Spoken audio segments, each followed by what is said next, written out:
Linear magnification.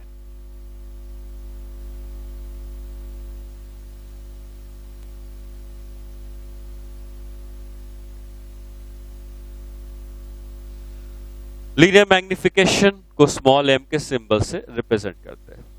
तो magnification एक तरीके से ये बताता है कि जो ऑब्जेक्ट रखा है और जो इमेज रखी है उसमें ऑब्जेक्ट की कुछ हाइट होगी और इमेज की कुछ हाइट होगी, तो उनकी जो हाइट का रेशियो है इसको हम मैग्निफिकेशन या एक्चुअली लीनियर मैग्निफिकेशन कहते हैं। मतलब क्या है, जैसे ये एक मिरर हमने लिया, ठीक है, इस मिरर से हमने अगर कहीं पर ऑब्जेक्ट को रखा है, यहाँ पे कहीं ऑब्जेक्ट रखा है, तो कहीं ना कहीं इमेज का फॉर्मेशन होगा। तो अगर ये ऑब्जेक्ट है और ये इमेज है, तो इस इमेज की कुछ ना कुछ हाइट होगी। इसको ऑब्जेक्ट हमने कहा है, इसकी हाइट को मैंने HO कहा है, ये इमेज बनी है, इसकी हाइट को मैंने HI कहा है। तो कुछ ना कुछ इमेज और ऑब्जेक्ट की हाइट का रेशियो रहता है। तो ये जो m है जिसको हम लीनियर मैग्निफिकेशन कह रहे हैं, ये होता है height of image divided by height of object.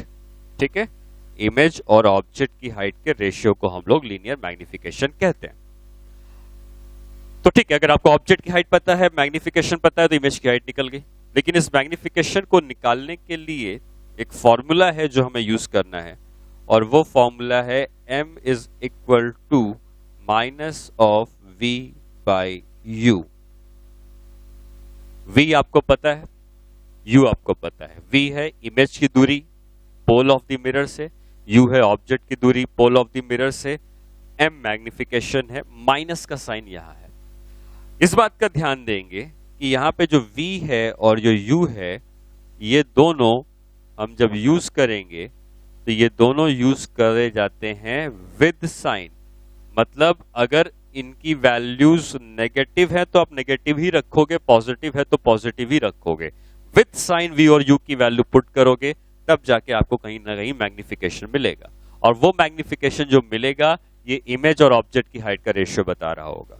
Magnification negative भी हो सकता है, पॉजिटिव भी हो सकता है, ठीक है, और उसकी कुछ ना कुछ वैल्यू हमेशा आती है। मैग्निफिकेशन की क्या वैल्यू है, इससे हम इमेज के बारे में और ज्यादा डिटेल पता लगा सकते हैं। जैसे हम जब भी किसी इमेज की बात करते हैं तो हम बताते हैं कि वो इमेज रियल है या वर्चुअल है। रियल वर्चुअल कैसे पता चलता है?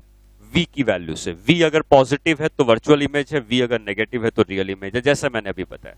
लेकिन बाकी हमें यह पता करना है कि इमेज मैग्निफाइड है या डिमिनिश्ड है, या ये पता करना है कि इमेज इरेक्ट है या इन्वर्टेड है, तो उसके लिए m की वैल्यू से हमको पता लगाया जा सकता है। तो कैसे हम पता लगाएंगे? तो यहां पर हम कह सकते हैं कि अगर हमें यह पता करना है कि इरेक्ट इमेज है या इन्वर्टेड इमेज है,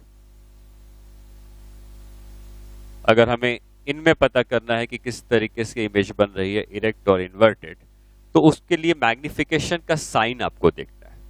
अगर मैग्निफिकेशन का साइन पॉजिटिव है, ठीक है, जैसे मैग्निफिकेशन आ गया +3, +2.5, +6, +0.5, तो प्लस का मतलब होता है कि ये जो इमेज बनेगी वो बनेगी इरेक्ट, इमेज इज इरेक्ट, ठीक है।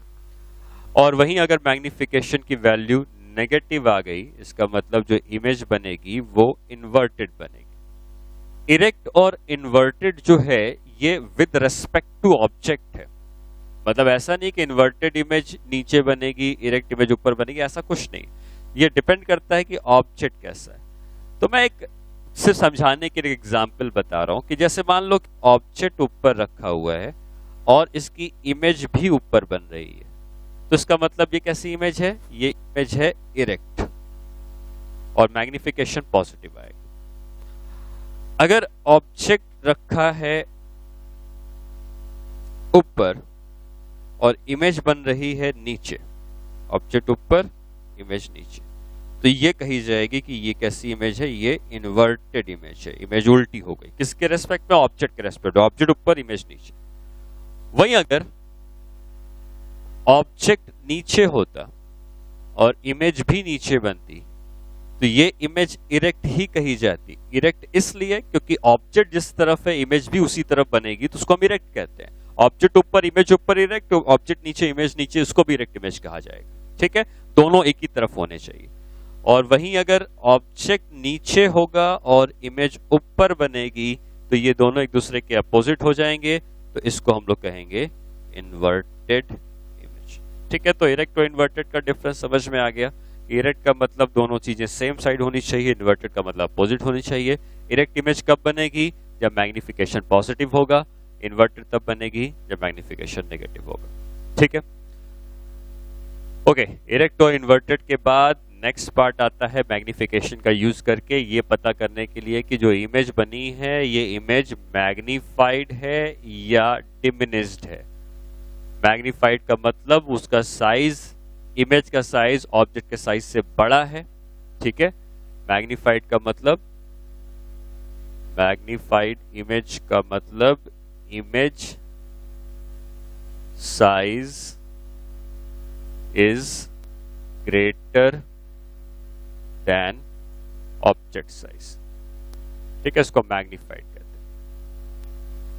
और मैग्निफाइड इमेज जब भी बनेगी तो उसका मैग्निफिकेशन का जो मॉड है, मॉड का मतलब अब हम नेगेटिव साइन कंसीडर नहीं कर रहे, -3 है तब भी उसको 3 ही कंसीडर करेंगे। अगर ये मैग्निफिकेशन का मॉड 1 से बड़ा है तो हम ये कहेंगे कि इमेज जो है वो मैग्निफाइड, इमेज का साइज ऑब्जेक्ट के साइज से बड़ा है। भाई अगर हम डिमिनिश्ड की बात करते हैं तो ये कहा जाएगा image size is smaller than object. Object से अगर इमेज छोटी होगी तो उसको हम डिमिनिश्ड इमेज कहेंगे। ठीक है, और डिमिनिश्ड इमेज जब भी आएगी तो मैग्निफिकेशन का मॉड 1 से छोटा आएगा। ठीक है, एग्जाम्पल अगर मैं ले लूं इसमें तो मैग्निफिकेशन हो सकता है -3 2 1.5 -6। तो भले ही वो नेगेटिव जरूर है लेकिन अगर आप मॉड लेंगे तो आप देख सकते हैं ये सारी वैल्यूज 1 से बड़ी आएंगी। तो ये एक मैग्निफाइड या इन लार्ज इमेज कहा जाएगा जिसमें इमेज का साइज ऑब्जेक्ट साइज से बड़ा है। इसके एग्जाम्पल अगर हम लेते हैं तो इसके एग्जाम्पल में हम लिख सकते हैं magnification is equal to -0.5, magnification is equal to -1 या माइनस की जगह प्लस भी हो सकता है 1/5, मैग्निफिकेशन इज इक्वल टू -1/3। तो आप देख सकते हैं ये सारी वैल्यूज 1 से छोटी हैं, मॉड अगर हम लगा दें, और ये माइनस साइन से कोई फर्क नहीं पड़ता, 1 से छोटी होनी चाहिए। तो अगर ये सारी वैल्यूज 1 से छोटी हैं मॉड लगाने के बाद तो ये सारी इमेज हम कहेंगे डिमिनिश्ड है। ठीक है, तो अब हमने जो भी सीखा है ये सारी चीजें बेस है इस चैप्टर का, इस टॉपिक का, स्फेरिकल मिरर का, क्योंकि ये सारी चीजें अगर आपको पता होंगी तभी आप जाके न्यूमेरिकल्स में इसका यूज कर पाओगे। ठीक है, जनरली जो भी क्वेश्चंस हमें मिलेंगे उसमें जब तक ना लिखा हो हम मान के चलेंगे कि ऑब्जेक्ट रियल है, और अगर जब भी ऑब्जेक्ट रियल होता है तो रियल का मतलब नेगेटिव होता है, तो यू उसका नेगेटिव होगा। ठीक है, तो जैसे मैंने कहा an object is placed at a distance of 20 centimetre from the concave mirror. तो अगर मैंने कुछ नहीं दिया है तो उसका मतलब है कि वो ऑब्जेक्ट रियल होगा, और रियल का मतलब कितना होगा, u की वैल्यू -20 लेंगे। कॉनकेव मिरर है तो उसकी फोकल लेंथ को भी माइनस लेंगे, u पता है, f पता है, v निकाला जा सकता है। ठीक है, तो ये सब चीजें, इमेज का नेचर कैसा है, रियल वर्चुअल, इमेज मैग्निफाइड है, डिमिनिश्ड है, या इमेज इरेक्ट है, इन्वर्टेड है, ये सब चीजें हम इस तरीके से पता करते हैं। नेक्स्ट पार्ट में मूव करते हैं और ये समझते हैं कि इमेज फॉर्मेशन के लिए जरूरत किस चीज की पड़ती है। तो रे डायग्राम कई बार इंपॉर्टेंट हो जाता है। कई बार इंपॉर्टेंट होने का मतलब अगर हम रे डायग्राम को सही से बनाएंगे तभी हम जाके ये पता कर पाएंगे कि इमेज का फॉर्मेशन कहां हो रहा है। जैसे कुछ चीजें हैं जिसमें हमें ध्यान देनी होगी रे डायग्राम में। कॉनकेव मिरर हो या कॉन्वेक्स मिरर हो, हमेशा इनके पास एक फोकस होता है, एक सेंटर होता है। कॉनकेव का इस साइड होता है, कॉन्वेक्स का सेंटर इस तरफ है, तो इसका फोकस भी इसी तरफ होगा। ठीक है, कोई भी रे ऑफ लाइट जो पैरेलल हम भेजेंगे कोई भी रे ऑफ लाइट जो पैरेलल जाएगी वो हमेशा लौट कर जब आएगी तो कहां से लौट के आएगी? फोकस से। और इसका उल्टा भी ट्रू है कि अगर कोई भी लाइट हम फोकस से भेजेंगे तो वो रिफ्लेक्शन के बाद पैरेलल हो जाएगी। तो पैरेलल लाइट फोकस से आएगी, फोकस वाली लाइट पैरेलल हो जाएगी। ठीक है, कॉन्वेक्स मिरर के लिए भी ये चीजें एप्लीकेबल हैं। ये लाइट पैरेलल चली गई, अब इसको फोकस से जाना है, लेकिन फोकस मिरर के पीछे है, कोई भी रे इस मिरर को तोड़ के तो आगे जा नहीं सकती, तो ये रे इधर नहीं जा सकती। तो इसमें होता क्या है कि इसमें ये इसकी चीजें वर्चुअल होती हैं, कॉन्वेक्स की चीजें वर्चुअल होती है, मिरर के पीछे है, तो ऐसा लगता है कि रेज फोकस से निकल के आ रही। ठीक है, तो कोई भी रे पैरेलल जाएगी तो ऐसा लगेगा फोकस से निकल के वापस आ रही। या अगर कोई भी रे फोकस की तरफ बढ़ रही होगी तो रिफ्लेक्शन के बाद वो मिरर के पैरेलल हो जाएगी। ठीक है, तो एक ये रे डायग्राम इंपॉर्टेंट है जो हमें न्यूमेरिकल्स में यूज करते हैं। एक्चुअली रे डायग्राम से क्या होता है, कई बार क्वेश्चन हमको पढ़ के समझ में तो आ जाता है, लेकिन अगर हम उसको रे डायग्राम बना के सॉल्व करेंगे तो वो चीजें सॉल्व करना थोड़ा आसान हो जाता है। ठीक है, तो रे डायग्राम में इन चीजों का यूज करना होता है। दूसरा केस, कॉनकेव मिरर और कॉन्वेक्स मिरर।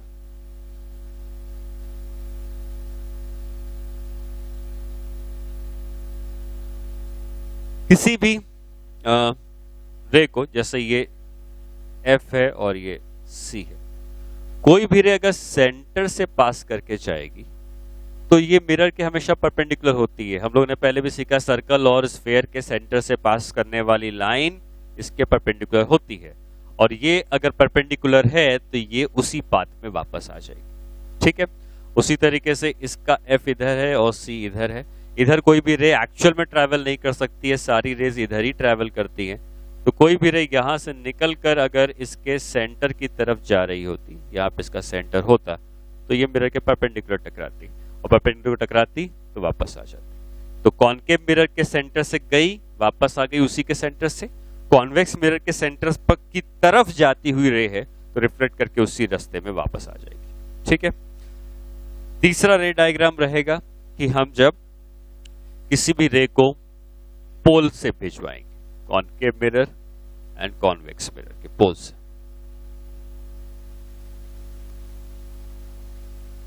ये पोल है, यहां पे कहीं पे सेंटर होगा। क्या सेंटर से पोल को जोड़ने वाली लाइन मिरर के परपेंडिकुलर होगी? तो ऑब्वियसली ये परपेंडिकुलर है, ये भी परपेंडिकुलर है। ये नॉर्मल भी कह सकते हो, सेंटर से पास करने वाली सारी लाइन नॉर्मल होती। ठीक है, कोई भी रे जो पोल पर आके टकराएगी, रिफ्लेक्ट होके वापस चली जाएगी, और ये एंगल अगर थीटा का है तो इस एंगल को भी थीटा का होगा। दोनों एंगल्स हमेशा एक दूसरे के बराबर होते हैं। उसी तरीके से यहाँ पे अगर कोई भी रे ऑफ लाइट आएगी, रिफ्लेक्ट करके इसी रास्ते में चली जाएगी, ये दोनों एंगल भी एक दूसरे के बराबर होते हैं। तो रे डायग्राम बनाने के लिए इन बातों का ध्यान लेना है कि जो मैंने 3 केस बताए हैं वो ध्यान देना है कि पैरेलल रे आएगी तो फोकस से जाएगी, कोई भी रे सेंटर से पास पैरेलल रे आएगी तो फोकस से जाएगी, पैरेलल रे आएगी तो फोकस से जाती हुई लगेगी क्योंकि कॉन्वेक्स से, कोई भी रे सेंटर से जाएगी तो सेंटर से वापस आ जाएगी कॉनकेव में, और कोई भी रे सेंटर की तरफ जाएगी तो सेंटर से ही वापस आने लगेगी कॉन्वेक्स में।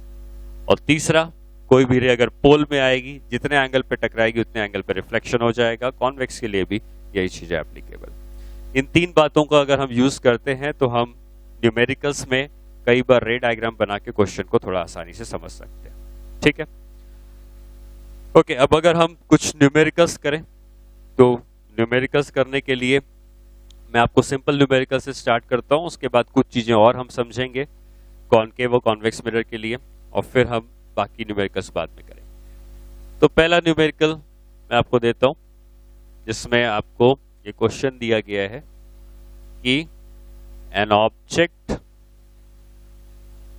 is placed at distance of 20 centimeter from convex mirror of focal length 20 centimeter. Find the position of image. ठीक है, एक ऑब्जेक्ट जो है वो कॉन्वेक्स मिरर के से 20 सेंटीमीटर की दूरी पे रखा हुआ है, कुछ नहीं दिया है तो ऑब्जेक्ट को हम रियल ही मानेंगे। रियल का मतलब नेगेटिव होता है। कॉन्वेक्स मिरर है तो फोकल लेंथ उसकी क्या होगी, हमेशा पॉजिटिव होगी।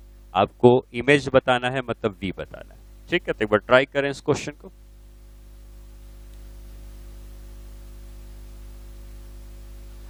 अगर हम u की वैल्यू देखें तो u की वैल्यू यहां पर है कितनी है, ऑब्जेक्ट को कहां रखा गया है 20 सेंटीमीटर, लेकिन अगर कुछ नहीं दिया होता है तो हम ऑब्जेक्ट को रियल मानते हैं, तो u हो गया -20। v कितना है, v हमें निकालना है। फोकल लेंथ कितनी है 20 सेंटीमीटर दी है, कॉन्वेक्स मिरर है तो कॉन्वेक्स मिरर की फोकल लेंथ हमेशा पॉजिटिव ही आती है। अब अगर हम यूज करते हैं 1/v plus 1/u is equal to 1/f, तो 1/v, v हमें निकालना है, नहीं पता, u हमें नहीं पता है, पता है सॉरी -20 और फोकल लेंथ पता है 20। तो 1/v is equal to 1/20 plus 1/20 is equal to 1/10, तो v कितना आ जाएगा 10 सेंटीमीटर। क्या मतलब हुआ कि इमेज कहां बन रही है 10 सेंटीमीटर की दूरी पर, रियल है या वर्चुअल है। जो भी चीजें पॉजिटिव होती हैं वो वर्चुअल होती हैं, तो इमेज वर्चुअल बन रही है। तो ये जो इमेज का फॉर्मेशन हुआ है ये मिरर के पीछे हुआ है, तो कुछ इस तरीके से, सॉरी कॉन्वेक्स मिरर दिया था तो ये कॉन्वेक्स मिरर हो गया। यहां पे कहीं पर ऑब्जेक्ट रखा गया था, कितनी दूरी पर रखा गया था 20 सेंटीमीटर की दूरी पे, तो ये 20 सेंटीमीटर की दूरी पर ऑब्जेक्ट रखा गया। यहां से रे ऑफ लाइट गई होंगी, रिफ्लेक्शन हुआ होगा और रिफ्लेक्शन के बाद ये रे ऑफ लाइट इस तरीके से लौटी होगी। क्या ये दोनों रिफ्लेक्टेड रे आपस में मिल सकती हैं, नहीं मिल सकती है, तो इसलिए इनको पीछे की तरफ प्रोड्यूस करना पड़ा होगा, और प्रोड्यूस करना पड़ा होगा तो यहाँ पर कहीं पे इमेज बनी होगी जो कितनी दूरी पे बनी होगी 10 सेंटीमीटर। तो इसीलिए v आया है प्लस, प्लस का मतलब मिरर के पीछे वर्चुअल है 10 सेंटीमीटर की दूरी पर, और ऑब्जेक्ट रखा था 20 सेंटीमीटर की दूरी पर। ठीक है, तो ये एक प्रॉब्लम हो गई जिसमें हम लोगों ने मिरर फॉर्मूला का यूज किया। इसके बाद हम लोग और भी न्यूमेरिकल्स के ऊपर करते हैं, बट मैं चाहता हूं कि पहले हम लोग कुछ और प्रॉपर्टी सीख लें कॉनकेव और कॉन्वेक्स मिरर की। कॉनकेव मिरर और कॉन्वेक्स मिरर में पहले मैं कॉनकेव के लिए बताता हूं, क्योंकि कॉनकेव मिरर के लिए ज्यादा केसेस बनते हैं, कॉन्वेक्स मिरर के लिए एक ही केस बनता है। तो कॉनकेव मिरर के लिए ऑब्जेक्ट को कहां रखोगे तो इमेज कहां बनेगी। ये एक कॉनकेव मिरर है,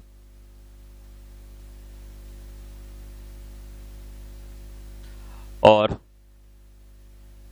यहां पे कहीं पोल है, ये कहीं फोकस है, यहां पे कहीं सेंटर कर्वेचर है।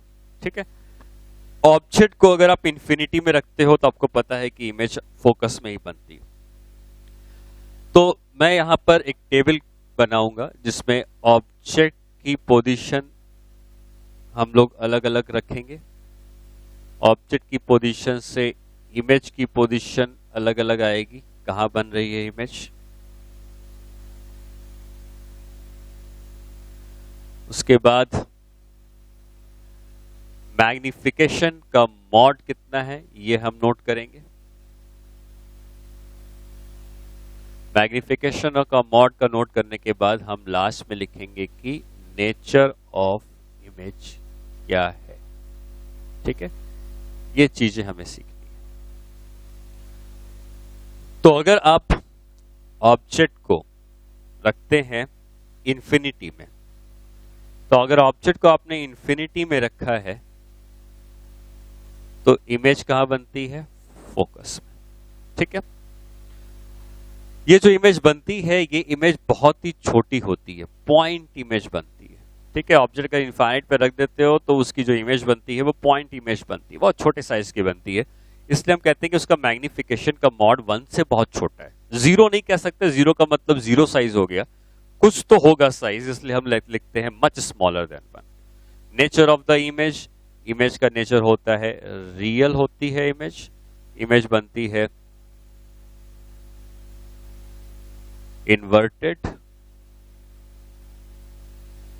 और इमेज हम कहते हैं हाईली डिमिनिश्ड, बहुत ही ज्यादा छोटी हो जाती है। ठीक है। तो ऑब्जेक्ट अगर आप इन्फिनिटी में रखते हैं तो इमेज फोकस से बनती है, बहुत छोटी साइज की इमेज बनती है, magnification is much smaller than. अब जो दूसरा है इसको समझते हैं कि अगर हमने अब इन्फिनिटी तो कहीं चला गया, ठीक है, हम इन्फिनिटी में रखे थे तो इमेज फोकस से बनी। अगर हम इन्फिनिटी से नजदीक आते जाएंगे तो कहीं ना कहीं हम जब यहां पहुंचेंगे, फाइनाइट दूरी पर पहुंचेंगे, तो ये ऑब्जेक्ट रखा हुआ है। अब ये ऑब्जेक्ट जो रखा हुआ है ये इनफाइनाइट पे नहीं कहा जा सकता, लेकिन हम इसको कहेंगे कि ये बियॉन्ड सी है, सी के पहले है, बियॉन्ड सी है, ठीक है। तो अब हम ऑब्जेक्ट की पोजीशन यहां पे लिखते हैं beyond centre of curvature, beyond centre of curvature.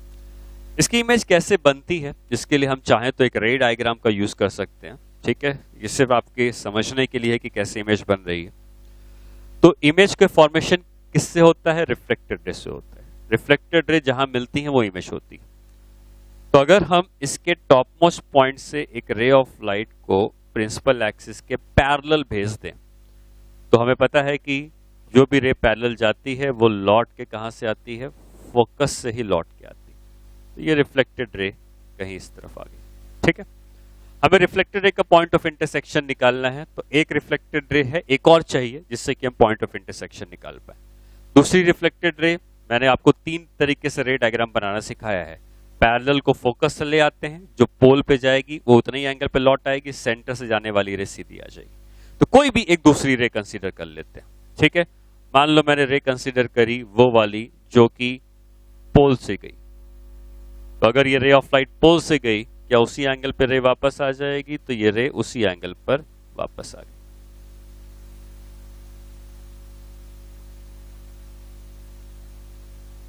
ठीक है। तो एक रे रिफ्लेक्टेड रे ये आई थी और दूसरी रिफ्लेक्टेड रे उसी एंगल पर वापस आ गई, ये दोनों एंगल सेम। अब आप ये कह सकते हैं कि ये दोनों जो रिफ्लेक्टेड रेज आ रही थी ये आपस में यहां पे टकरा गई, देख सकते हैं आपको। और point of intersection of reflected ray क्या होती है? इमेज। तो इस ऑब्जेक्ट की ये इमेज बन गई। अब आप देख सकते हैं डायग्राम में कि इमेज जो बनी है वो कहां बनी है? सी और एफ के बीच पे बनी है। इमेज का फॉर्मेशन हुआ है कहां पर? Between C and F. Image जो बनी है वो सेंटर और फोकस के बीच में बनी। इमेज कैसी बनी है? इन्वर्टेड बनी है। इन्वर्टेड बनी है, इमेज का साइज ऑब्जेक्ट के साइज से क्या है? छोटा है, ठीक है। और इमेज रियल है क्योंकि जो भी चीजें मिरर के पहले होती हैं वो रियल होती हैं, और क्योंकि इन रिफ्लेक्टेड का इंटरसेक्शन भी असली में हुआ है तो इसलिए हम कहेंगे कि इमेज जो है वो रियल है। तो इमेज के बारे में लिखने के पहले मैग्निफिकेशन के बारे में लिख ले। मैग्निफिकेशन का मॉड 1 से छोटा है। 1 से छोटा इसलिए है क्योंकि इमेज जो बनी है ये डिमिनिश्ड है, छोटी इमेज है, तो इमेज को हम कहेंगे डिमिनिश्ड इमेज है, छोटी इमेज है, तो मैग्निफिकेशन का मॉड 1 से छोटा। बाकी इमेज के बारे में हम कह सकते हैं कि इमेज रियल बनी है क्योंकि मिरर के आगे जो भी है सब रियल होता है। इमेज जो है वो इन्वर्टेड बनी है क्योंकि ऑब्जेक्ट और इमेज एक दूसरे के अपोजिट डायरेक्शन में है। और इमेज कैसी है? डिमिनिश्ड है क्योंकि इमेज का साइज ऑब्जेक्ट के साइज से छोटा है, ठीक है। तो ये इमेज की प्रॉपर्टी हो गई। अगर हम ऑब्जेक्ट को रखते हैं बियॉन्ड सी तो इमेज सी और एफ के बीच में बनती है, ठीक है। इसी तरीके से आप ऑब्जेक्ट को डिफरेंट पोजीशन पे रखकर रे डायग्राम की मदद से इमेज की पोजीशन को फाइंड आउट कर सकते हो। मैं आपको अब सीधे रिजल्ट बताता हूं, जहां पे मुझे जरूरत लगेगी कि रे डायग्राम बना के बताना है बताऊंगा, लेकिन आपको अब रिजल्ट लिखने हैं। अगर हम ऑब्जेक्ट को सी पे ही रख देते हैं तो इमेज भी सी पे ही बनती है। तो एक सी एक ऐसी जगह है सेंटर ऑफ कर्वेचर, अगर आप ऑब्जेक्ट को सेंटर ऑफ कर्वेचर पे रखोगे तो इमेज भी सेंटर ऑफ कर्वेचर पे बनेगी। सेंटर ऑफ कर्वेचर पे जब इमेज बनती है तो ये 1 हो जाता है, मतलब इमेज और ऑब्जेक्ट के साइज एक दूसरे के बराबर हो जाते हैं। इमेज कैसे बनती है? ये इमेज रियल होती है, ये इमेज इन्वर्टेड होती है और ये इमेज सेम साइज की होती है, ठीक है। ये इमेज की प्रॉपर्टी हो गई। अब हम सेंटर ऑफ कर्वेचर से और आगे आते हैं, ठीक है। तो पहले हमने इन्फिनिटी में रखा, फिर सी के पहले रखा, फिर सी पे रखा, अब कहां पे आएंगे? Between C and F. तो अब आप बिटवीन जब सी एंड एफ आते हैं तो बिटवीन सी एंड एफ में हमने ऑब्जेक्ट को सेंटर और फोकस के बीच में रखा है। ऑप्टिक्स में जो भी रे ऑफ लाइट आप ऑब्जेक्ट से निकालते हैं वो इंसिडेंट रे होती हैं और रिफ्लेक्शन के बाद इमेज बनती है। अगर ये ऑब्जेक्ट था तो ये रेज निकली और रिफ्लेक्ट होकर यहां आ गई। अगर मान लो मैं कहता कि ये ऑब्जेक्ट है, मान लो मैं कहता कि ये ऑब्जेक्ट है, तो क्या यहां से रेज निकलती और रिफ्लेक्ट होकर वहां मिल जाती? इसका मतलब ऑब्जेक्ट ये है तो ये इमेज है, लेकिन अगर इसको ऑब्जेक्ट मान लेते तो इमेज उल्टी हो जाती। ये दोनों प्रॉपर्टी एक दूसरे के संग मैच करती हैं। अगर ऑब्जेक्ट यहां है तो इमेज यहां है, अगर ऑब्जेक्ट यहां है तो फिर इमेज वहां चली जाएगी। इसका मतलब अगर ऑब्जेक्ट को सी और एफ के बीच में रख रहे हैं तो इमेज का फॉर्मेशन बियॉन्ड सी हो जाएगा। तो इसी टेबल में अगर ये ऑब्जेक्ट सी और एफ के बीच में आ जाएगा तो इमेज कहां चली जाएगी? इमेज चली जाएगी बियॉन्ड सी। ठीक है, ये इधर आ जाएगा तो ये इधर चला जाएगा, तो इसको हम कहेंगे बियॉन्ड सी। ऑब्वियसली ऑब्जेक्ट और इमेज एक दूसरे से बदल गए हैं, तो जो ऑब्जेक्ट है इससे अब बड़ी इमेज हो गई है। पहले इमेज छोटी थी, अब इमेज बड़ी हो गई है। इमेज का फॉर्मेशन कैसा हुआ है? इमेज का फॉर्मेशन रियल हुआ है, इमेज का फॉर्मेशन इन्वर्टेड हुआ है, लेकिन इमेज अब कैसी बनी है? इमेज बनी है मैग्नीफाइड। तो जो इमेज अभी तक डिमिनिश्ड होती थी अब ये इमेज मैग्नीफाइड हो चुकी है। ठीक है, ऑब्जेक्ट को हम और नजदीक लेके आते हैं, और नजदीक लेके आएंगे तो कहां ले आएंगे? फोकस में ले आएंगे। फोकस में जब ले आओगे अगेन वही चीजें रिपीट हो जाएंगी। इमेज फोकस में थी, जो ऑब्जेक्ट इंफिनिटी में था। अब अगर हमने ऑब्जेक्ट को इंफिनिटी में रखा तो इमेज, सॉरी ऑब्जेक्ट को फोकस में रखा तो इमेज इनफाइनाइट पे चली जाएगी। मैग्निफिकेशन का मॉड जो 1 से पहले छोटा होता था, वही मैग्निफिकेशन का मॉड अब 1 से बहुत ज्यादा बड़ा हो गया है। इमेज अभी भी रियल है, इमेज अभी भी इन्वर्टेड है, और ये इमेज हम कहेंगे हाईली मैग्नीफाइड।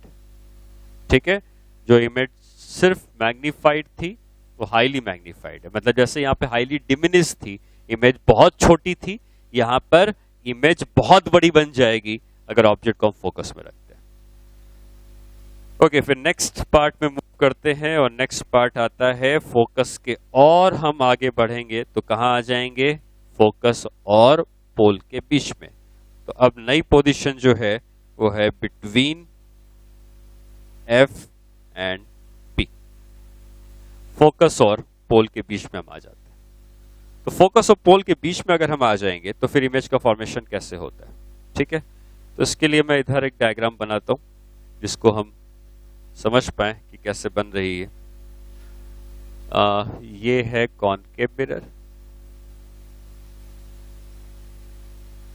पोल यहां पर है, फोकस यहां पर है, सेंटर यहां पर है, ऑब्जेक्ट को यहां रखा गया, ये ऑब्जेक्ट। ठीक है, अब इसकी इमेज कहां बनेगी? तो रे डायग्राम जैसे हमने सीखा, 2 रेस चाहिए। एक रे को मैंने पैरेलल भेज दिया, कैसे आएगी लौट के? फोकस से आएगी। तो ये रे ऑफ लाइट फोकस से लौटकर वापस इसी रास्ते पर आ गई। ठीक है, दूसरी रे को मैंने पोल पे भेजा, पोल पे भेजने वाली लाइट उसी एंगल पर वापस आ जाएगी। ये दोनों रिफ्लेक्टेड रेज हैं, लेकिन क्या ये रिफ्लेक्टेड आपस में मिल रही हैं? नहीं मिल रही, एक दूसरे से दूर जा रही हैं। तो हम इन रिफ्लेक्टेड रेज को आपस में मिलाएंगे तभी हमें इमेज मिलेगी। तो इन दोनों को जब हम पीछे की तरफ खींचेंगे तो कहीं पे जाकर इन दोनों का इंटरसेक्शन होगा, और जहां पे इंटरसेक्शन होगा वो बन जाएगी उसकी इमेज। तो ऑब्जेक्ट यहां पे था, उसकी इमेज जो है वो मिरर के पीछे बन रही है। ठीक है, कुछ इस तरीके से बना सकते हैं, ये इधर, यहां पे कहीं इमेज का फॉर्मेशन। ठीक है, तो कहीं इमेज का फॉर्मेशन मिरर के पीछे हो रहा होगा, और ये इमेज मिरर के पीछे है तो क्या कही जाएगी? वर्चुअल इमेज कही जाएगी। ठीक है, तो अब अगर हम इस केस में आते हैं जहां पे ऑब्जेक्ट को बिटवीन एफ एंड पी रखा गया है, तो हम ये कह सकते हैं कि जो इमेज बनी है ये बिहाइंड मिरर बनी है। ठीक है, अभी तक मिरर के पीछे इमेज नहीं गई थी, लेकिन पहली बार इमेज मिरर के पीछे चली जाएगी। मैग्निफिकेशन का मॉड 1 से बड़ा हो गया है, देख सकते हैं इमेज का साइज ऑब्जेक्ट साइज से बड़ा है। ये इमेज कैसी बनी है? ये इमेज जो अभी तक रियल थी वो इमेज अब वर्चुअल हो गई है, ये इमेज अब इरेक्ट हो गई है, और ये इमेज कैसी हो गई है? मैग्नीफाइड। तो real, sorry virtual, erect and magnified.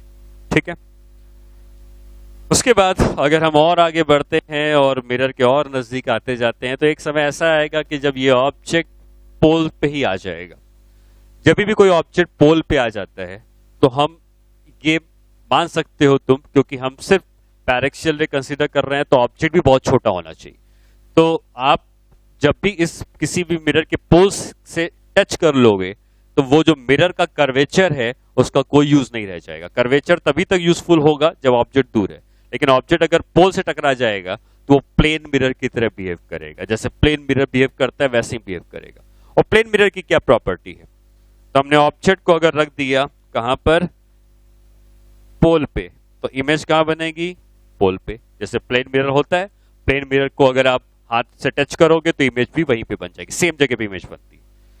क्या इमेज और ऑब्जेक्ट दोनों बराबर साइज के होते हैं प्लेन मिरर में?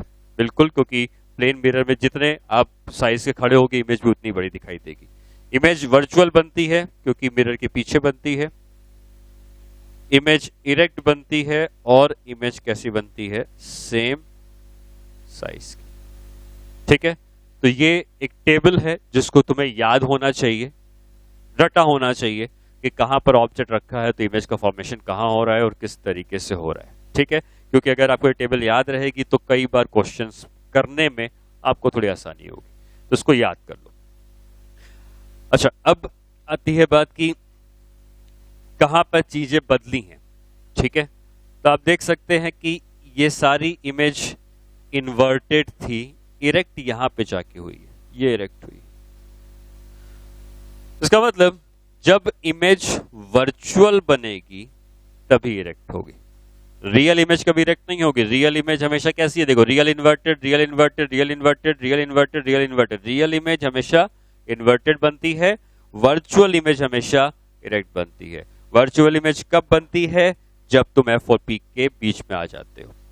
इंपॉर्टेंट कौन कौन से हैं, ये ऑब्वियसली इंपॉर्टेंट है। इन्फिनिटी ठीक है, उसमें कुछ खास नहीं है। ये इंपॉर्टेंट है, ये इंपॉर्टेंट है और ये इंपॉर्टेंट है। ठीक है, तो पूरा याद रखो और हर एक चीज पता होनी चाहिए, लेकिन ये सारी चीज ज्यादा इंपॉर्टेंट है। रियल इमेज हमेशा कैसी बनती है, इन्वर्टेड। वर्चुअल इमेज हमेशा कैसे बनती है, इरेक्ट। ठीक है, इस बात का ध्यान देंगे, आगे न्यूमेरिकल्स में इसका यूज भी करते हैं। अच्छा, इसमें फिर इस बात को समझने के बाद अगर मैं इन सारी चीजों को एक ही साथ समझाना चाहूं, ठीक है, कि क्या हुआ है एक्चुअली, तो तुम समझो कि ये तुम्हारे पास एक कॉनकेव मिरर था और हम ऑब्जेक्ट को डिफरेंट पोजीशंस पर रखते जा रहे थे और इमेज की पोजीशन भी डिफरेंट जगह पर बनती जा रही थी। ठीक है, यहाँ पर F है, ये C है और ये दूरी जो है ये इनफाइनाइट तक चली गई होगी। ऑब्जेक्ट आप कहाँ रखोगे उसके ऊपर डिपेंड करता है कि उसकी इमेज का फॉर्मेशन कैसा हो रहा है। ठीक है, अगर तुमने ऑब्जेक्ट को इन्फिनिटी में रखा था, अगर ऑब्जेक्ट को इन्फिनिटी में रखा था, ये ऑब्जेक्ट है, तो इमेज कहां बनी थी, इमेज बनी थी फोकस पे, और वो इमेज का साइज बहुत ही छोटा था, पॉइंट साइज की इमेज थी। Image is much smaller than, magnification बहुत छोटा था, तो इसको कहते हैं ऑलमोस्ट एक पॉइंट इमेज फोकस से बनी थी। लेकिन जैसे जैसे तुम इस ऑब्जेक्ट को नजदीक लाते जाओगे तो इसको हम कह सकते हैं कि अब ये बियॉन्ड सी आ चुका है। ठीक है, अब ये फाइनाइट दूरी पर आ चुका है ऑब्जेक्ट और अब ये बियॉन्ड सी। तो जैसे जैसे ऑब्जेक्ट सी के नजदीक आता जाएगा ये इमेज फोकस से चलना शुरू होगी और ये इमेज सी की तरफ बढ़ती जाएगी, लेकिन इसका जो साइज है वो भी बढ़ता जाएगा। तो यहां पर पॉइंट इमेज थी, ऑब्जेक्ट इधर से चलता हुआ आ रहा है, इमेज इधर से चलती हुई जा रही है, ऑब्जेक्ट का साइज फिक्स है, ऑब्जेक्ट के साइज में कोई चेंज नहीं हो रहा है, लेकिन इमेज का साइज आप क्या कह सकते हो कि धीरे धीरे बढ़ता जा रहा है। ठीक है, जैसे जैसे ऑब्जेक्ट बढ़ता चलते चलते आएगा तो कभी ना कभी ये सेंटर ऑफ कर्वेचर पर भी पहुंचेगा। इमेज भी यहां से चलती हुई आ रही है, फोकस से निकली थी और इस तरफ इमेज चलती हुई आ रही है, और कभी ना कभी इमेज भी सेंटर ऑफ कर्वेचर पर पहुंचेगी। दोनों एक साथ सी पे पहुंचेंगे। तो ऑब्जेक्ट इन्फिनिटी से चलता हुआ फोकस से पहुंचा, इमेज सी से चलती फोकस से चलती हुई सेंटर ऑफ कर्वेचर पर पहुंची। ऑब्जेक्ट जब सी पर पहुंचा तो इमेज भी सी पर पहुंच गई, और यहां पर पहुंचने पर इन दोनों के साइज बराबर हो गए। इसके पहले तक कौन बड़ा था, जब तक ऑब्जेक्ट पहले था आप देख सकते हैं इमेज का साइज छोटा रहा था। ठीक है, तो इमेज छोटी थी कब तक, जब ऑब्जेक्ट सी के पहले था, जैसे ही दोनों सी पे पहुंचे, दोनों सी में एक संग पहुंचेंगे, दोनों के साइज बराबर हो जाएंगे। ऑब्जेक्ट और आगे कंटिन्यू करता है और ऑब्जेक्ट और आगे बढ़ता है। जब ऑब्जेक्ट और आगे बढ़ता है तो इमेज भी और पीछे जाएगी। अब ये इमेज जो है यहां से निकलकर पीछे बढ़ती जाएगी और इसका साइज भी क्या होता जाएगा, बढ़ता जाएगा। तो इमेज का साइज लगातार बढ़ता जा रहा है, ऑब्जेक्ट फिक्स साइज का आ रहा है, इमेज का साइज बढ़ता जा रहा था। दोनों कहां मिले थे, सी पे मिले थे, सी पर दोनों के साइज बराबर हो गए थे, ऑब्जेक्ट और आगे बढ़ गया, इमेज का साइज और बढ़ता जा रहा है। और जैसे जैसे ये ऑब्जेक्ट फोकस की तरफ बढ़ता जाएगा, इमेज इन्फिनिटी की तरफ बढ़ती जाएगी और जैसे ही ऑब्जेक्ट फोकस में पहुंचेगा, इमेज इनफाइनाइट पे पहुंच जाएगी और उसका साइज भी बहुत बड़ा हो जाएगा। ठीक है, तो इमेज का साइज लगातार बढ़ता गया, ऑब्जेक्ट फोकस से पहुंच गया, इमेज इन्फिनिटी पे पहुंच गई। ऑब्जेक्ट अगर फोकस के और आगे बढ़ेगा तो अब इमेज को और जगह बची नहीं है जाने की, इमेज इनफाइनाइट पे पहुंच चुकी है तो और कोई जगह नहीं बची है जाने की। तो जैसे ही फोकस के जैसे ही वो राइट में जाएगा, थोड़ा सा राइट में जाएगा, ये इमेज जो पहले इधर थी अब वो पलट के इधर आ जाएगी, मिरर के इस साइड आ जाएगी। और वही इमेज जो पहले इन्वर्टेड थी अब वही इमेज इरेक्ट हो जाएगी और ये वर्चुअल बन जाएगी क्योंकि ये मिरर के पीछे है। ठीक है, तो ऑब्जेक्ट यहां है फोकस के इधर और इमेज का फॉर्मेशन जो हो रहा है वो इस साइड पे हो रहा है मिरर के पीछे, और इमेज कैसी कही जाएगी, इमेज वर्चुअल कही जाएगी। अब ये ऑब्जेक्ट और नजदीक आएगा, पोल के बढ़ता जाएगा, इमेज भी अकॉर्डिंगली बढ़ती नजदीक आती जाएगी और इमेज का साइज छोटा होता जाएगा, इमेज का साइज अब छोटा होता जाएगा। ठीक है, एक समय ऐसा आएगा जब ऑब्जेक्ट पोल पे पहुंच जाएगा। तो मैंने कहा कि ये डायग्राम में भले ही मैं बहुत बड़ा साइज बना रहा हूं ऑब्जेक्ट का, से समझ में आए, लेकिन ऑब्जेक्ट बहुत ही छोटा, कुछ मिलीमीटर से के बराबर होता है ऑब्जेक्ट। ठीक है, तो ये ऑब्जेक्ट बहुत ही छोटा होता है और जैसे ही ऑब्जेक्ट पोल पे पहुंचता है ये इमेज भी पोल पे पहुंच जाती है, ये मिरर प्लेन मिरर की तरह बिहेव करता है और दोनों के साइज फिर से एक दूसरे के बराबर हो जाते हैं। तो ये जो भी टेबल बनाई गई है उसको आप इस तरीके से समझ सकते हो कि किस तरीके से ऑब्जेक्ट के मोशन से इमेज का मोशन कंट्रोल हो रहा था। ठीक है, जैसे कॉनकेव मिरर के लिए हमने डिफरेंट केसेस पढ़े, वैसे कॉन्वेक्स मिरर के लिए भी देखते हैं। कॉन्वेक्स मिरर के लिए ज्यादा केसेस नहीं बनते, उसके लिए सिर्फ एक ही केस इंपॉर्टेंट रहता है।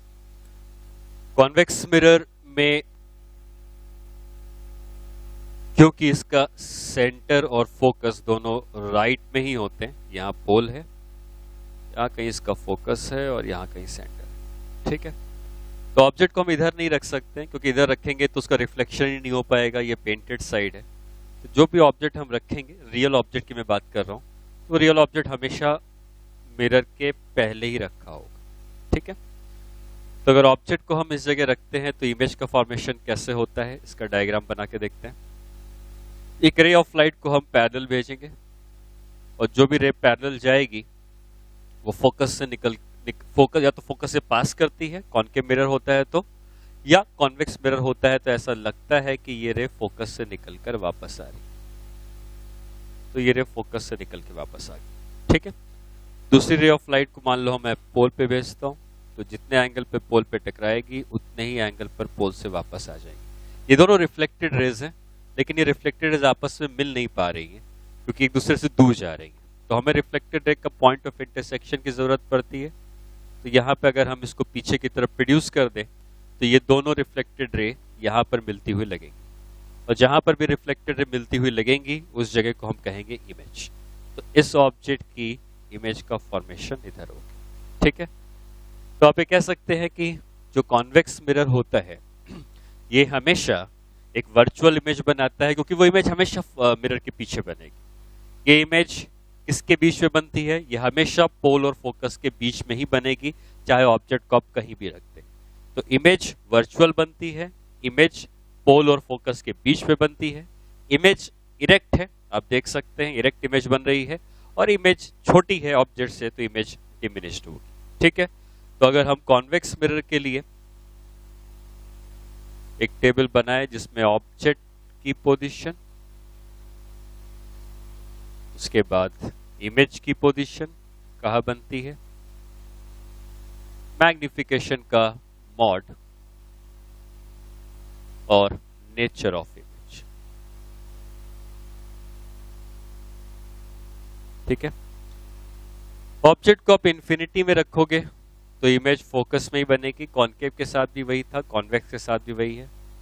मैग्निफिकेशन का जो मॉड है ये 1 से बहुत ही छोटा होता है।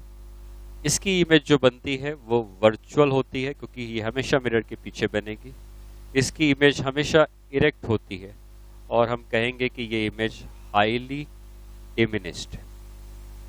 ठीक है, जो इंपॉर्टेंट है वो है कि अगर हम ऑब्जेक्ट को रखते हैं बियॉन्ड मिरर, बियॉन्ड मिरर का मतलब क्या है, मिरर के पहले कहीं भी रख दो, बियॉन्ड मिरर है। तो ऑब्जेक्ट को अगर हम बियॉन्ड मिरर रखते हैं तो इमेज कहां बनती है, बिटवीन एफ एंड पी, हमेशा पोलर फोकस के बीच में बनती है। मैग्निफिकेशन का मॉड 1 से छोटा है, आप देख सकते हैं छोटी इमेज बनी है।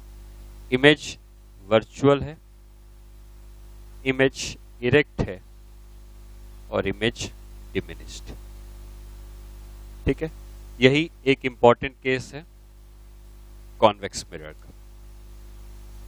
अब अगर हम ऑब्जेक्ट को और कहां रख सकते हैं, इंफिनिटी में रख दिया, बियॉन्ड मिरर रख दिया, और मैक्सो हम लाकर उसको पोल पे रख सकते हैं। तो जैसे मैंने बताया कि अगर हम किसी भी मिरर के ऑब्जेक्ट के पोल में रखते हैं, पोल में ऑब्जेक्ट को रखते हैं तो प्लेन मिरर की तरह बिहेव करता है।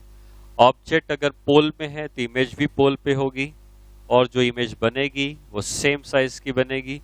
इमेज वर्चुअल अभी भी है, प्लेन मिरर जैसे इरेक्ट बनाता है इरेक्ट अभी भी है, और यहाँ पे इमेज सेम साइज की बनती है। ठीक है, तो कॉन्वेक्स मिरर के लिए केसेस इसलिए नहीं बन पाते हैं क्योंकि कॉन्वेक्स मिरर के लिए फोकस और सेंटर इधर है, तो यहाँ पे ऑब्जेक्ट नहीं आ सकता, जो भी रियल ऑब्जेक्ट होगा वो पीछे ही बनेगा। ठीक है, तो कॉन्वेक्स मिरर के लिए एक ही केस आता है। अच्छा, तो अगर हम याद करें कि कॉनकेव मिरर के लिए हमने जो पढ़ा था, कॉन्वेक्स मिरर हमेशा इरेक्ट इमेज बना रहा है और वर्चुअल बना रहा है। कॉनकेव मिरर रियल भी बनाता था और वर्चुअल भी बनाता था इमेज। कॉनकेव की बनाई हुई रियल इमेज हमेशा कैसी होती थी, रियल इमेज हमेशा उसकी इन्वर्टेड होती थी। कॉनकेव की बनाई हुई वर्चुअल इमेज भी इरेक्ट होती थी, कॉन्वेक्स की बनाई हुई वर्चुअल इमेज भी इरेक्ट है। बस एक अंतर है कि कॉनकेव की बनाई हुई इरेक्ट इमेज जो वर्चुअल इरेक्ट होती थी वो हमेशा मैग्नीफाइड होती थी, बड़े साइज की होती थी, लेकिन कॉन्वेक्स की बनाई हुई जो वर्चुअल इमेज है वो इरेक्ट तो है लेकिन वो डिमिनिश्ड है। ठीक है, तो ये चीजें आप ऐसे याद रख सकते हो कि कॉनकेव मिरर रियल इमेज भी बनाएगा, वर्चुअल इमेज भी बनाएगा। ठीक है, रियल इमेज हमेशा कैसी बनेगी, इन्वर्टेड बनेगी। वर्चुअल इमेज हमेशा कैसी बनेगी, इरेक्ट बनेगी। लेकिन ये जो इन्वर्टेड इमेज बनेगी ये मैग्नीफाइड भी हो सकती है, सेम साइज की भी हो सकती है जब हम सी सेंटर पे रखते हैं, और ये डिमिनिश्ड भी हो सकती है। ठीक है, लेकिन जो वर्चुअल इमेज जो इरेक्ट बनेगी ये हमेशा मैग्नीफाइड ही बनेगी। तो कॉनकेव दोनों तरह की इमेज बनाता है, रियल वर्चुअल। रियल हमेशा इन्वर्टेड होती है, वर्चुअल हमेशा इरेक्ट होती है, लेकिन ये इन्वर्टेड इमेज मैग्नीफाइड, डिमिनिश और सेम साइज भी हो सकती है, लेकिन इसकी जो इरेक्ट इमेज बनती है वो हमेशा मैग्नीफाइड बनती है। कॉन्वेक्स मिरर के लिए क्योंकि ज्यादा केसेस नहीं होते हैं, तो कॉन्वेक्स मिरर की इमेज हमेशा कैसी बनती है, ये हमेशा वर्चुअल बनती है। कॉन्वेक्स मिरर की इमेज हमेशा वर्चुअल बनती है, ये इमेज हमेशा इरेक्ट होती है और ये हमेशा डिमिनिश्ड होती है। ठीक है, इसका मतलब वर्चुअल इमेज इरेक्ट दोनों में कॉमन है, लेकिन कॉनकेव मिरर उसको मैग्नीफाइड बना देता है, वहीं कॉन्वेक्स मिरर उसको हमेशा डिमिनिश बना देता है। ठीक है, अब अगर हमने इन दोनों मिरर के बारे में पढ़ा तो उसके आगे और क्या है वो समझते हैं। दोनों मिरर के बाद न्यूमेरिकल प्रॉब्लम्स भी हम आते हैं। हम लोगों ने ये भी पढ़ा था कि मैग्निफिकेशन का फॉर्मूला होता है -v/u। ठीक है, v और u को विद साइन रखते हैं। मैग्निफिकेशन क्या बताता था कि इमेज और ऑब्जेक्ट की हाइट का क्या रेशियो। और हमने ये भी पढ़ा है mirror formula 1/v + 1/u, is equal to 1/f। ये मिरर फॉर्मूला है।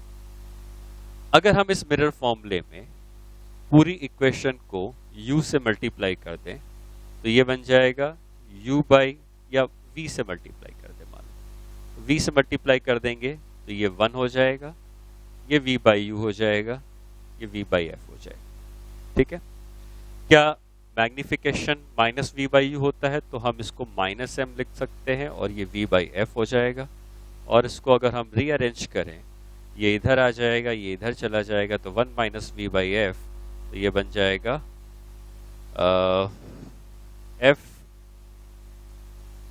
कितना हो जाएगा, f minus v by f के बराबर। ठीक है, तो मैग्निफिकेशन के लिए ये फॉर्मूला इंपॉर्टेंट बन जाता है। ये फॉर्मूला इसलिए इंपॉर्टेंट बन गया है क्योंकि इस फॉर्मूले में कहीं भी u नहीं आ रहा है। ये फॉर्मूला सीधे सीधे इमेज कहां पर है, फोकल लेंथ कितनी है और मैग्निफिकेशन कितना है, इसके बीच का रिलेशन।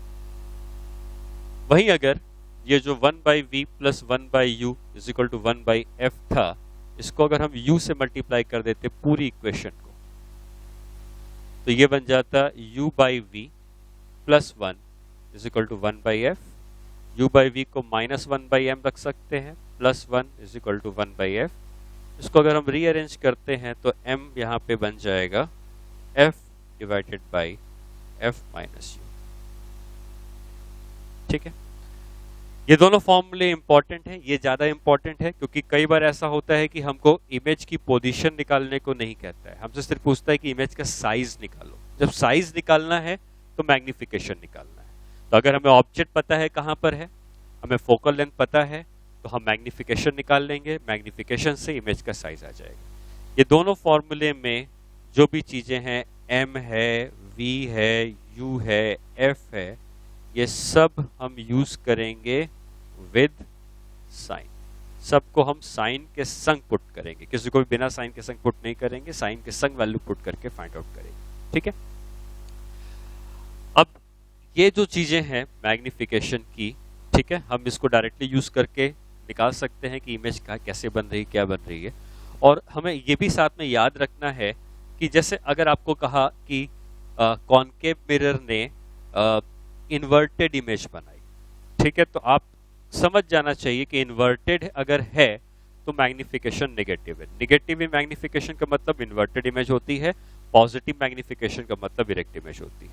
ठीक है, तो अगर मैं कहता हूं कि इमेज इन्वर्टेड है तो वो खुद ब खुद अपने आप मैग्निफिकेशन नेगेटिव हो जाएगी। या अगर मैं ऐसा कहता हूं कि कॉनकेव मिरर ने एक इमेज बनाई है जो 3 times the size of the object है, अगर इमेज का साइज ऑब्जेक्ट के साइज का 3 गुना है तो मैग्निफिकेशन 3 होगा, या तो +3 होगा या -3 होगा।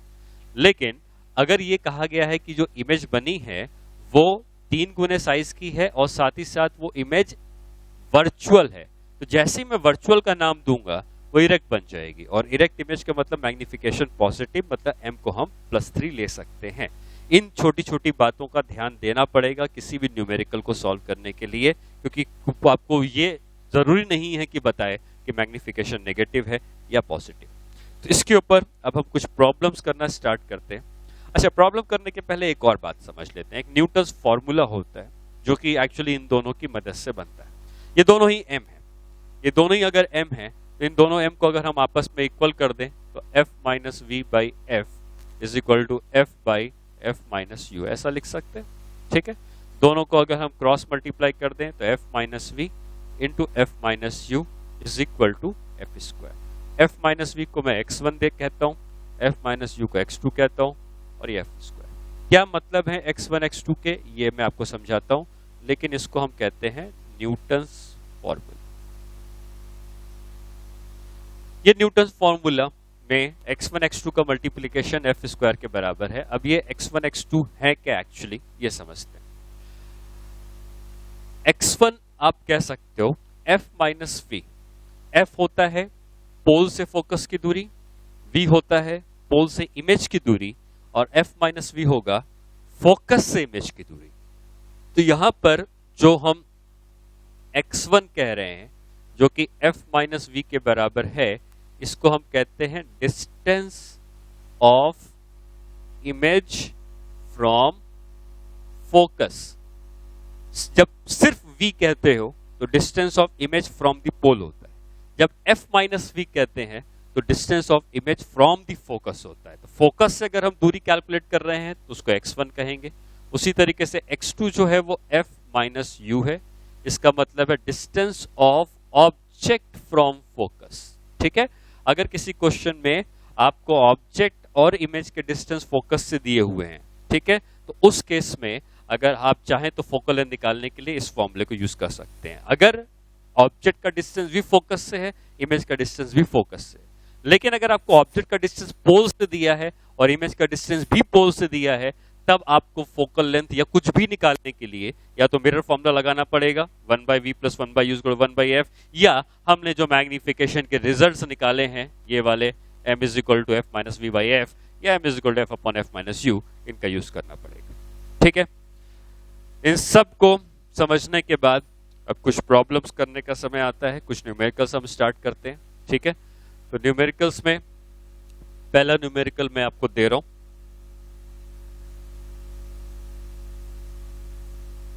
an object has its image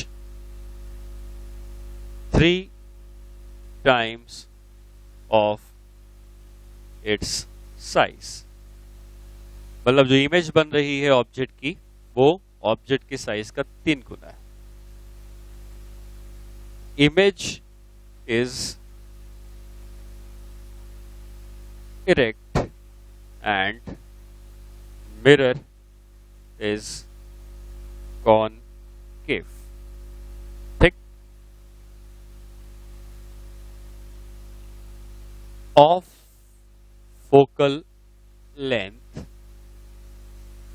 10 centimeter, find the position of object. हमें ऑब्जेक्ट की पोजीशन बतानी है, कहां पे ऑब्जेक्ट रखा होगा। अगर उसकी इमेज 3 टाइम्स ऑब्जेक्ट के साइज की है और कॉनकेव मिरर दिया है, फोकल लेंथ भी उसकी दी हुई है। ठीक है, तो आप इसको ट्राई करें, फिर मैं इसका सॉल्यूशन बताता हूं।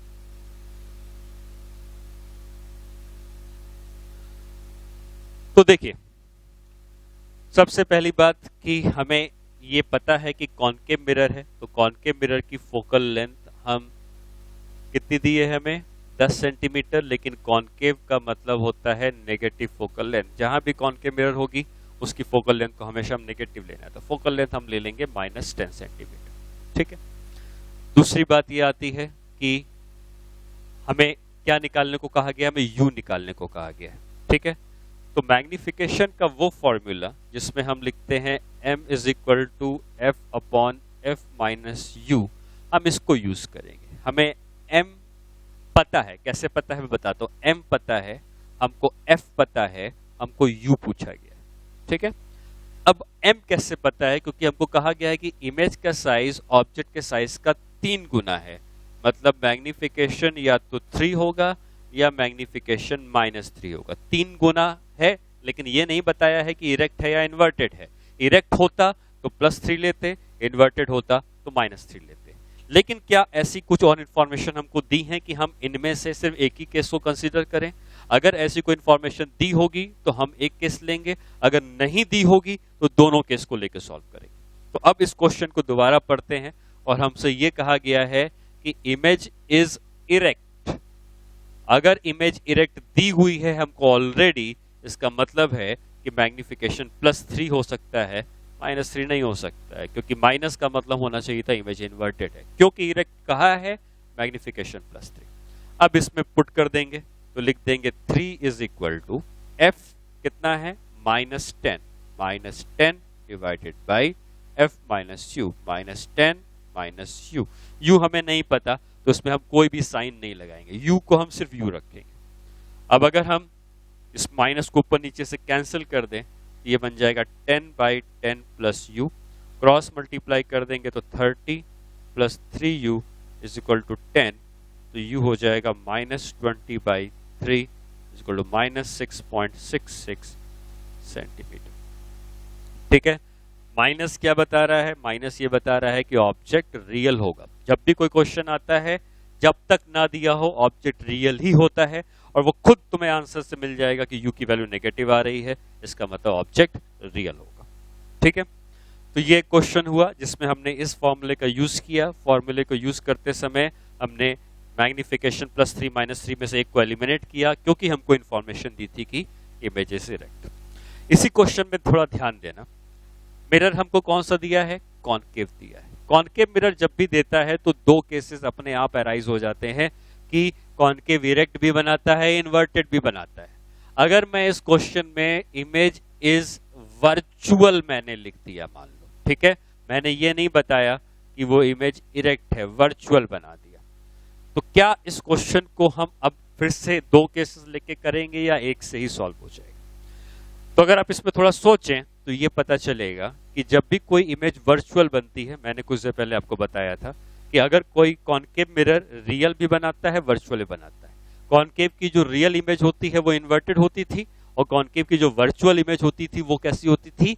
इरेक्ट। इसका मतलब ये वर्चुअल अगर लिखा है, इसका मतलब अभी भी ये इरेक्ट ही बता रहा है, और अगर अभी भी इरेक्ट बता रहा है मतलब हम इसी केस को लेके सॉल्व करेंगे, केस में कोई अंतर नहीं होगा।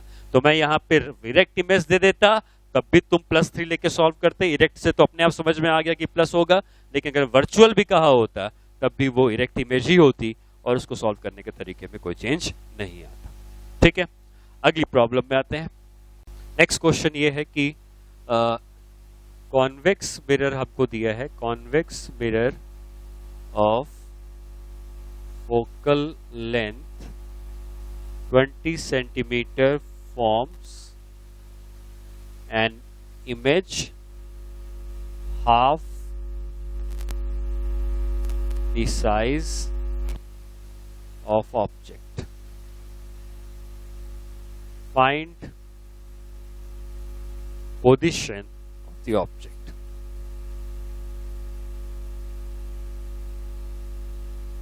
ठीक है, हमें ऑब्जेक्ट की पोजीशन को फाइंड आउट करना है। तो इस क्वेश्चन को आप ट्राई करें 2 मिनट का समय लेके, मैं सॉल्यूशन बताता हूं फिर। तो देखिए इसमें करना क्या है, हमको कॉन्वेक्स मिरर की फोकल लेंथ दी है। कॉन्वेक्स मिरर की फोकल लेंथ कैसी होती है? नेगेटिव या पॉजिटिव? हमेशा पॉजिटिव। कॉनकेव हमेशा नेगेटिव, कॉन्वेक्स हमेशा पॉजिटिव। अच्छा, और हमको दिया है कि अच्छा कॉन्वेक्स मिरर के आते ही हमें यह पता है कि कॉन्वेक्स मिरर कैसी इमेज बनाता है? कॉन्वेक्स मिरर हमेशा वर्चुअल इमेज बनाता है जो कि इरेक्ट होती है। इरेक्ट का मतलब मैग्निफिकेशन क्या लिया है? हाफ द साइज, मतलब मैग्निफिकेशन हाफ या -हाफ हम लिखते, लेकिन हम कौन सा केस लेते? +हाफ का, क्योंकि कॉन्वेक्स मिरर की बनाई हुई इमेज हमेशा इरेक्ट और वर्चुअल होती। तो बस हमें ये दोनों पता चल गया। हम फॉर्मूले में पुट करते हैं, m = f/f - u। m की वैल्यू है 1/2, फोकल लेंथ की वैल्यू कितनी है? 20/20 - u, क्रॉस मल्टीप्लाई करेंगे तो ये हो जाएगा 20 - u = 40। ये वाला केस नहीं था, ठीक है। तो u की वैल्यू कितनी आ जाएगी? 20 - u = 40। u इधर चला गया, u हो गया -20। माइनस ये बता रहा है कि ऑब्जेक्ट हमारा रियल रहा था और इस जगह पे हमने ऑब्जेक्ट को रखा था, ठीक है। तो इस तरीके से इन क्वेश्चंस को हम ट्राई करते हैं। नेक्स्ट क्वेश्चन में आते हैं।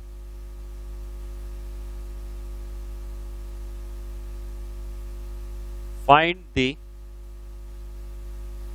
positions of the object for which concave mirror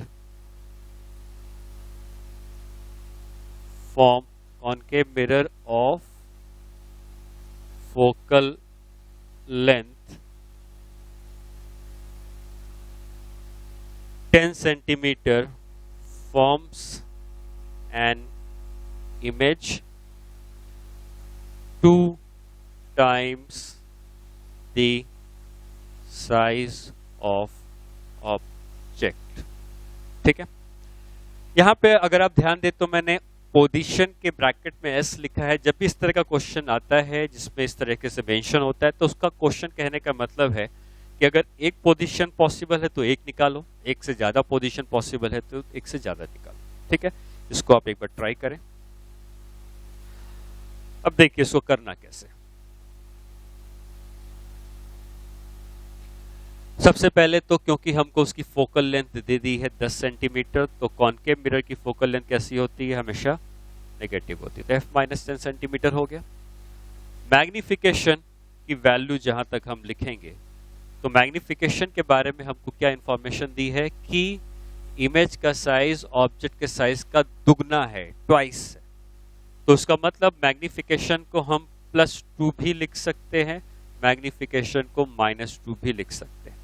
क्या हम इन दोनों में से किसी एक केस को फाइनल कर सकते हैं कि एक ही केस करना है? नहीं कर सकेंगे तो दोनों केस सॉल्व करने पड़ेंगे।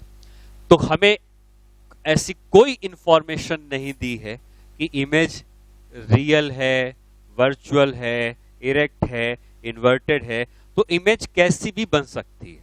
तो हमें अगर कोई इंफॉर्मेशन नहीं दी है और हमको पता है कि कॉनकेव मिरर इन्वर्टेड भी बनाता है, इन्वर्टेड बनाता तो m-2 होता, और इरेक्ट भी बनाता है तो m+2 होता, तो दोनों केसेस पॉसिबल हैं। तो हमें ये दोनों केसेस को सॉल्व करके रिजल्ट निकालना पड़ेगा।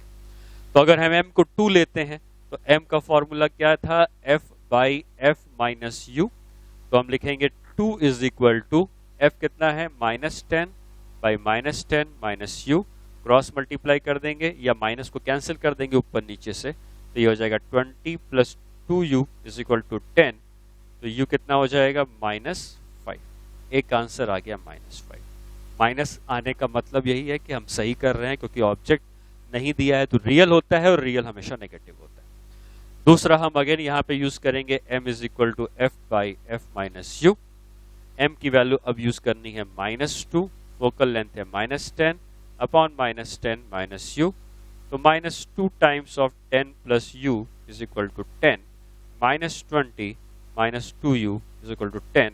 तो u की वैल्यू कितनी आ जाएगी, ये इधर चला जाएगा।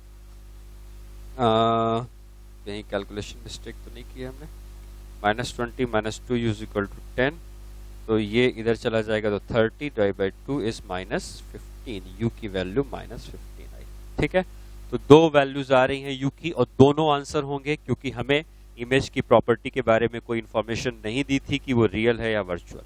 ठीक है, अच्छा अब आप इस रिजल्ट का ही यूज करके मैं एक बात एक्सप्लेन करता हूं। आप जब किसी मिरर को, कॉनकेव मिरर की मैं बात कर रहा हूं, कॉनकेव मिरर है और यहां पे फोकस है, ठीक है, यहां पे कहीं C है। फोकस के पहले जब हम रखते हैं, मतलब हम जो C और F के बीच में रखते हैं, तो इमेज, ऑब्जेक्ट को अगर हम C और F के बीच में रखते हैं तो इमेज रियल और इन्वर्टेड बनती है। F और P के बीच में रखते हैं तो इमेज इरेक्ट और वर्चुअल बनती है। तुम अगर फोकस से जितनी दूरी पर लेफ्ट में जाओगे और फोकस से तुम उतनी ही दूरी पर अगर राइट में चले जाओ, दोनों जगह पर बराबर जाओ, तो यहां पर ऑब्जेक्ट को अगर तुम रखोगे या यहां पे ऑब्जेक्ट को रखोगे तो दोनों जगहों पर आपको सेम मैग्निफिकेशन मिलेगा। लेकिन अगर इधर जो है, क्योंकि इधर रखने पर हमको इन्वर्टेड और रियल इमेज बनती है तो मैग्निफिकेशन नेगेटिव आएगा, और इधर रखने पर वर्चुअल इमेज बनती है तो मैग्निफिकेशन पॉजिटिव आएगा। मतलब अगर आप इक्वल डिस्टेंस पर जाते हैं, फोकस से आप D के इक्वल डिस्टेंस पर जाएंगे, तो इस जगह पर मैग्निफिकेशन अगर मान लो -x है तो इस जगह का मैग्निफिकेशन +x होगा। तो फोकस से बराबर बराबर दूरियों पर अगर आप दोनों साइड पे चलते हैं तो सेम मैग्निफिकेशन मिलता है, बस एक नेगेटिव और एक पॉजिटिव होता है। ठीक है, चलिए इसके बाद नेक्स्ट प्रॉब्लम में हम आते हैं। और नेक्स्ट प्रॉब्लम में आने के पहले दो चीजें और हैं जो हम समझते हैं इस मिरर के केस को, क्योंकि मिरर में बहुत सारी चीजें होती हैं छोटी छोटी। एक केस ये बनता है कि आप कहीं पर भी गौर करें, जो भी हमने टेबल बनाई थी या जो भी हमने सीखा था, उसमें यह सीखा था कि फोकस जो है वो जहां पर भी है, ऑब्जेक्ट अगर फोकस के आप लेफ्ट में रखोगे, ऑब्जेक्ट अगर फोकस के लेफ्ट में रखोगे तो इमेज भी फोकस के लेफ्ट में ही बनेगी हमेशा, हर मिरर के लिए। और अगर ऑब्जेक्ट को फोकस के राइट में कर दोगे तो इमेज भी हमेशा फोकस के राइट में ही बनेगी। मतलब हमेशा ऑब्जेक्ट और इमेज फोकस के सेम साइड में बनते हैं। कभी ऐसा नहीं हो सकता कि ऑब्जेक्ट फोकस के राइट में है तो इमेज फोकस के लेफ्ट में बन जाए। ठीक है, तो ये एक इंपॉर्टेंट पॉइंट है जिसको हम नोट कर लेते हैं कि object and image always forms on the same side of focus. ठीक है, ये दोनों हमेशा एक सेम साइड पे बनते हैं। हम जो भी क्वेश्चंस करते हैं उसमें जैसे हम लोग ने जो भी क्वेश्चन करते हैं उसमें ऑब्जेक्ट को रियल लेते हैं, आगे चल के ऑब्जेक्ट वर्चुअल भी हो जाएंगे। ठीक है, तो आप जो दूसरा पॉइंट है वो ये समझें कि हमने ये सीखा कि कॉनकेव मिरर जो है वो रियल इमेज भी बनाता है, वर्चुअल भी बनाता है। कॉन्वेक्स मिरर सिर्फ वर्चुअल बनाता है। लेकिन ये जो भी हमने टेबल और केसेस पढ़े थे ये सिर्फ और सिर्फ किसके लिए एप्लीकेबल हैं? अगर ऑब्जेक्ट रियल होगा। अगर ऑब्जेक्ट रियल नहीं है तब उसके लिए क्या है वो भी पॉइंट मैं आपको बता देता हूं। तो मैं पहले रियल ऑब्जेक्ट के लिए लिख दूं, for real object concave mirror forms real as well as inverted image। ठीक है, कॉनकेव मिरर दोनों तरह की इमेज बनाता है। और उसी तरीके से for real object convex mirror forms only virtual. ठीक है, तो जब तक ऑब्जेक्ट के बारे में कोई इंफॉर्मेशन नहीं है ऑब्जेक्ट हम रियल मानते हैं। और अगर ऑब्जेक्ट रियल है तो उस केस में कॉनकेव दोनों तरह की इमेज बना सकता है, कॉन्वेक्स सिर्फ और सिर्फ वर्चुअल बनाता है। अगर ऑब्जेक्ट आपको वर्चुअल दे दिया जाए और वर्चुअल ऑब्जेक्ट्स, जो कॉनकेव मिरर है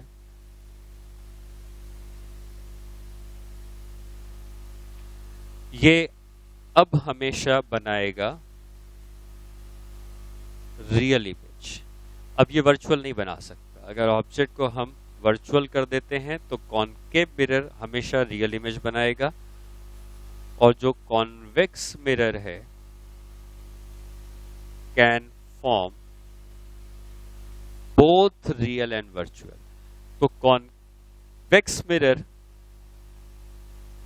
रियल इमेज बना सकता है। ठीक है, ऐसा क्वेश्चन आपको कभी अगर पूछ लिया जाए कि क्या कॉन्वेक्स मिरर रियल इमेज बना सकता है, कॉन्वेक्स मिरर रियल इमेज बना सकता है बट उसके लिए ऑब्जेक्ट को वर्चुअल होना पड़ेगा। जनरली ऑब्जेक्ट सिर्फ रियल होते हैं, तो रियल ऑब्जेक्ट के लिए कॉनकेव मिरर कैसी इमेज बनाएगा? रियल एंड सॉरी इन्वर्टेड मैंने गलत लिख दिया, यहां पे क्या होना चाहिए था? वर्चुअल। Real and virtual. ठीक है, कॉनकेव मिरर बनाएगा